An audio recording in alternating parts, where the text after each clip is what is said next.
Hey, what's up, YouTube family? It's your favorite melanated brother from Nebraska. Yes, there's plenty of us here in Nebraska. I got my cowboy hat on today. I got me a decent shirt, not in the beater today. If you didn't check out my short, what I'm just going to tell you before we get into this content that I've already made, which is already on my channel, but I have no issue remaking it again because I have a lot of new viewers.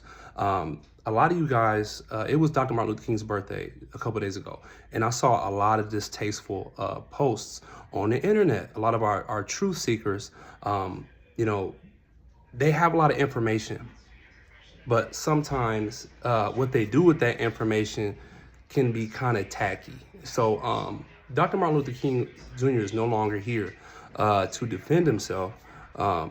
And honestly, speaking ill of the dead, kind of want to shy away from that, no matter what they've done in their lives, because we've done some pretty nasty things in our lives. I know I've done some pretty nasty things in my lives that I had to repent for and ask for forgiveness for.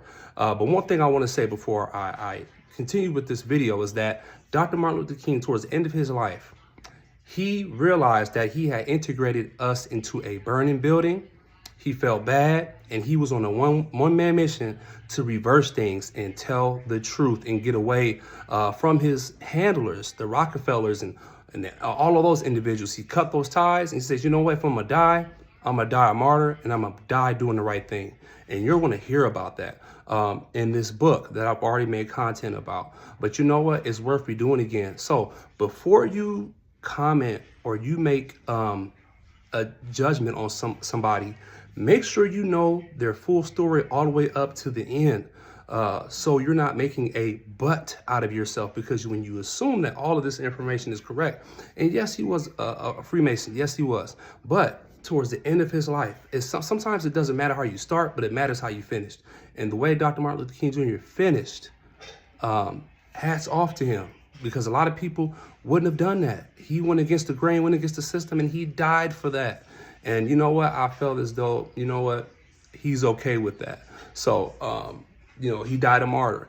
He died telling the truth.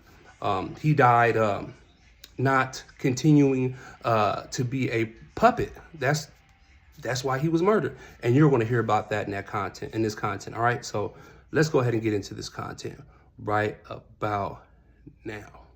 So I messed up. I can't turn this camera around so that you can look at the words on this book. You're gonna have to watch me read this book.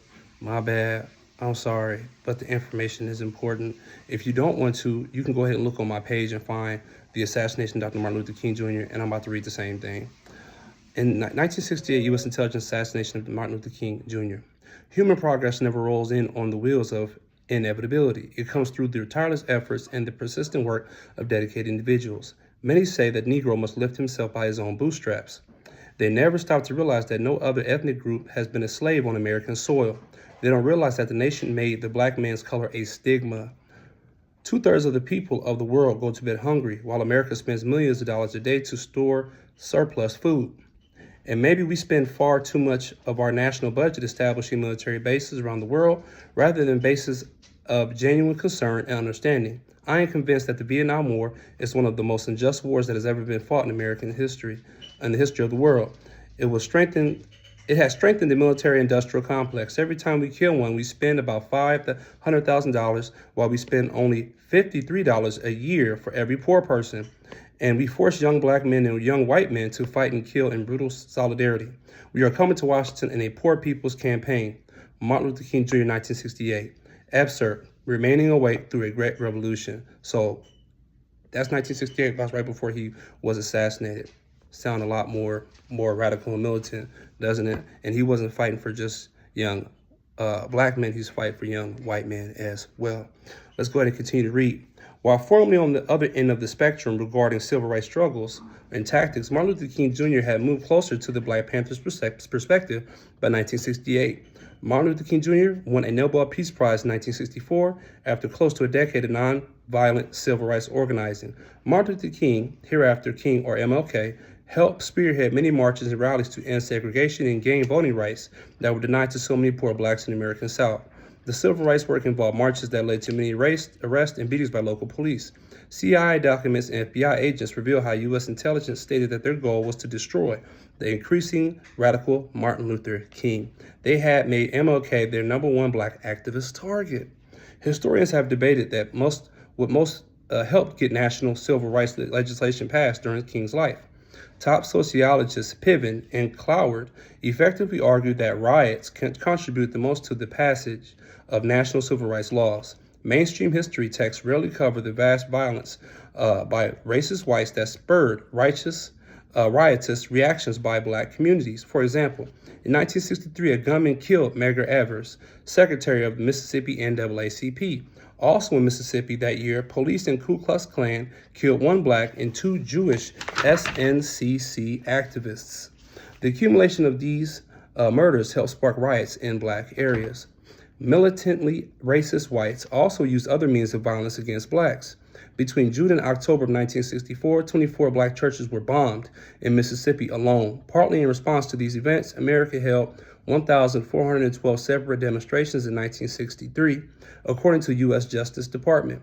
Researchers documented a nationwide series of riots after police brutalized black leaders at some of the peaceful demonstrations.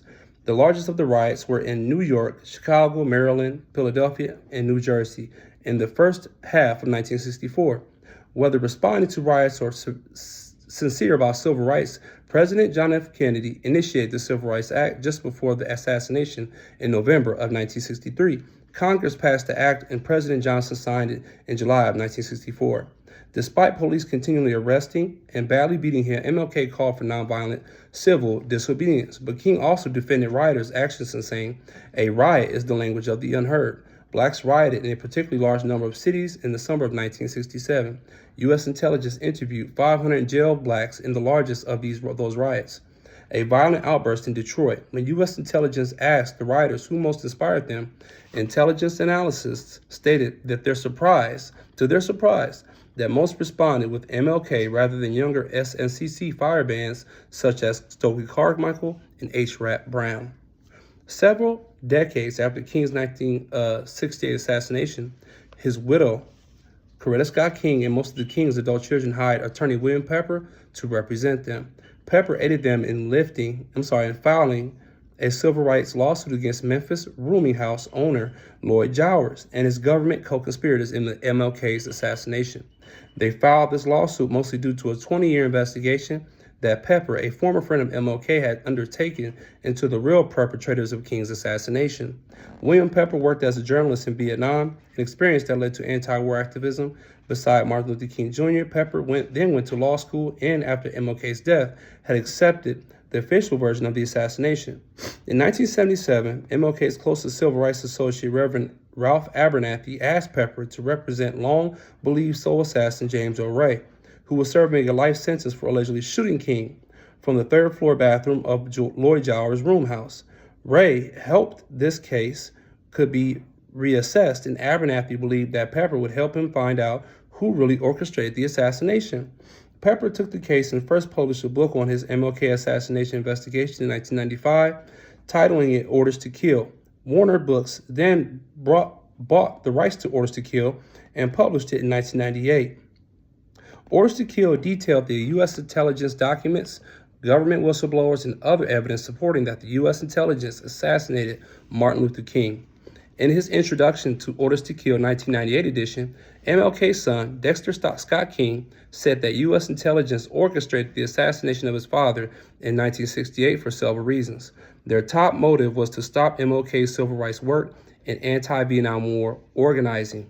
They also wanted to halt MLK's mobilization of an interracial poor people's coalition that planned to camp in front of the White House to redirect money from the war to the poor and to decrease King's influence over the 1968 presidential election.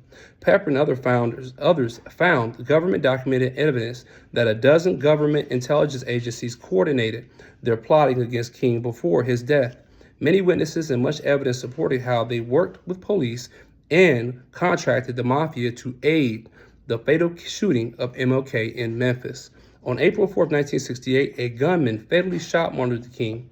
He had just come out of his Memphis hotel room and onto the third-floor balcony that faced the back bushy area of Lord Jowers' rooming house, whose ground was at about MLK's room level. Pepper published photos of an identified CIA agent lowering himself to the street from the wall extending down from that rooming house backyard within minutes of the assassination. The government claimed James L. Ray shot from the rooming house bathroom window. A photo's confirmation helped lead undercover black military intelligence agent Merle McCullough, to admit that he raced to Martin Luther King Jr. seconds after his shooting. McCullough was the first to kneel over King, checking him for life signs and reporting his death, making sure he was dead. A former Naval Intelligence agent turned reporter aided Pepper by interviewing two Special Forces Group Green Beret snipers hiding out in the separate Latin American countries by that 1980s time period. The two independently corroborated each other's information that they were stationed atop Memphis, Illinois Central Railroad building. Other snipers were reportedly located in two different positions, including J.D. Hill, who said he was perched on a water tower with his rifle sight on King.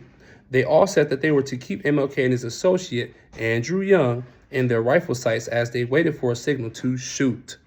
One of the three SFG snipers provided a copy of his Army Intelligence Orders paper that day, which Pepper included in his book. It proved Naval Intelligence aide and top Pentagon command knowledge of this operation. Pepper verified its shorthand through others that worked in the Pentagon. Pepper said that these Special Force Groups officers had been active in the 5th SFG conducting cross-border covert operations in Vietnam from 65 to 66. Throughout 67, the U.S. Strike Command, with Army Intelligence, the CIA, and the FBI members responded to the urban riots. 1 second, I want to make sure I didn't miss a page. Okay. Since Strike deployed these SFG snipers on their 902nd Division to covert operations as part of small Alpha team units in the cities where these riots erupted. Their bosses gave them photographs of black militants and community leaders that were to be killed if an opportunity arose in the course of the riot. Coretta Scott King and her children, who had also grown into accomplished black leaders, had William Pepper represent them partly to help publicize Pepper's findings. The King family's lawsuit against Lloyd Jowers and his government intelligence co-conspirators in the MLK's assassination came to trial in 1999. The trial brought over 70 of Pepper's witnesses under oath. While Pepper couldn't get all his interviews to the courtroom at the trial, he presented videotaped messages along with 4,000 pages of documents that included declassified government intelligence papers to support the King family's case. William Pepper's findings first became public in Britain. The BBC aired a September 1989 documentary on MLK. In that show, Mafia boss Sam Giansanas, occasional driver Myron Billett claimed to witness the CIA and the FBI offering a $1 million murder contract on King to New York and Chicago mafia bosses. He said they rejected it. The BBC documentary also showed James Rico Kimball, who offered evidence that he worked with this mafia as a CIA and FBI asset. He said New Orleans mafia boss Carlos Marcello accepted the CIA FBI contract on King. Kimball also said that he worked with Memphis mafia boss Frank and Sal Liberto, who helped carry out the assassination on behalf of Marcello. Kimball further said that he flew two Army snipers to Memphis as part of the operation. Kimball and Myron Billett signed affidavits on their claims. As Pepper explained in his book, the Marcello Liberto Memphis assassination operation provided the government with a plausibly deniable alternative to the use of its own trained professionals who were waiting in the wings and ultimately not required. Organized crime frequently fulfills this need and insulates federal, state, and/or local public officials and agencies from responsibility. Pepper tried to get his information to the public in many ways. In 1993, he agreed to defend long-believed assassin James Earl Ray in a television trial. Home Box Office and Thames Production of London agreed to co-produce it. The jury at the trial found Ray not guilty. While the trial lasted for 50 hours over 10 days, it was aired in a 3-hour show on April 4th, 1993, the 25th anniversary of the assassination. Virtually no media covered the event except NBC's Today Show. Out of fear of harsher charges due to Pepper's accumulated evidence, Lloyd Jowers then admitted to part of his role in MLK's assassination on ABC's Primetime Live in 1993. Jowers told Sam Donaldson that Mafia boss Frank Lamberto paid him $100,000 for his part in MLK's murder. Jowers also cleared James L. Ray's Jowers' employee at the time of the assassination. Willie Atkin supported Jowers' account on Primetime Live. Jowers gave further details independently to Pepper, Dexter King, and Ambassador Andrew Young. The 3-tape recorded their discussion with Jowers and later authenticated it when they replayed it at the 1999 trial. Jowers said the 5 people involved in MLK's assassination planned it at his rooming house. These included an intelligence mafia liaison named Raul Pereira, military intelligence agent Morrell McCullough, and a Memphis police shooter, Lieutenant Earl Clark. Besides Jowers, Young and King, another 1999 trial witness, said he heard Lamberto tell someone by phone to shoot him on the balcony the day of King's death. Several more witnesses also testified that Lamberto admitted his role in King's assassination, and witnesses James Milner said that Lloyd Jowers told him how a law enforcement officer fired the fatal shot at MLK, so he was killed by the police, a sharpshooter. 2 women closely connected to some of these names figures in MLK's assassination backed Jowers' account, while also further implicating him. Jowers' girlfriend at the time, a waitress at his rooming house grill named Betty Spates, said she saw Jowers bring a rifle in from his backyard seconds after the assassination. Glenda Grabau, a longtime associate of Raul Pereira, better known by his first name, signed affidavits to the fact that Raul stated that he killed King. Grabau had also aided Raul's many illegal activities, including gun running. She said the 2 of Raul's cousins participated in their illegal activities and told her that Raul played a part in King's assassination. Other witnesses at the trial testified that Memphis police chiefs cooperated with U.S. intelligence and mafia contracted individuals in the assassination operation. For example, 2 detectives, one a captain, testified as to how Memphis police superiors ordered him to withhold the usual black security team for King. Amongst more evidence, former Memphis intelligence officers Jim Smith and Ellie Arkin, along with former fire department captain Carthel Whedon, testified to their parts in aiding Army and military officials with the audio and visual surveillance of MLK prior to and during his assassination.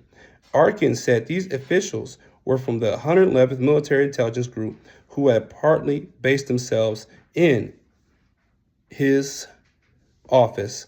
Undercover agent Merrill McCullough worked for the 111th MIG before getting a promotion to the CIA following MLK's death. Furthermore, videotape of known police intelligence informant Reverend Billy Cowles showed him accidentally admitting to his role in the assassination and cross-examining Cowles at the trial. One of William Pepper's assistant defense attorneys played a videotape of the Reverend making a public speech in 1981 about his being with MLK on the assassination day. Cowles said he was standing outside King's hotel room door and knocked to bring King out of his room and onto the hall balcony. Kyle then seemed to get carried away in that public speech and said on tape, "Only as I moved away so he could have a clear shot." That shot rang out, leaving the judge and jury looking stunned. He boggled his mind. When the attorney asked him who he meant could have a clear shot, Cowles had a hard time answering, but finally said he supposed it would have been James L. Ray. So, there's a lot more information here. You got to get this book, The FBI War on Tupac Shakur and Black Leaders. There's a chapter in here that in regards to Dr. Martin Luther King Jr.'s assassination. So, a lot of you guys didn't know this information, but a lot of you truthers on Facebook, Instagram, and other social sites, dog walking Dr. Martin Luther King Jr., for being a part of a secret society. A lot of your favorite people that you look up to are a part of secret societies. You just don't know it yet. Malcolm X was a Freemason as well. Did you know that? Yeah, he was. One of his famous pictures is him doing the the Pose of Solomon with a black and white checker floor in the background. That's the Freemasonic sign right there. So I'm saying is this: get all your information before you drag a man that is no longer living. Dr. Martin Luther King Jr. spent his last days trying to turn things around and doing the right thing. So hats off to him for that. A lot of people in his position would have continued to allow themselves to be played by the system. But Dr. Martin Luther King Jr. knew his life was on the line, and he didn't care. And he did what was right. So it's your favorite melanated brother from Nebraska. I'm out of here. That's the end of that. Hope you guys enjoyed this video. I hope YouTube doesn't hate on me. I did say some words. I said the FBI, CIA, government. So, you know, they probably gonna shut up in this video. I hope they don't, but they probably will. Get the book, y'all. FBI War on Tupac Shakur and Black Leaders, and be informed. It's your favorite melanated brother. I'm out for the second time. Please like, share, and subscribe. Peace.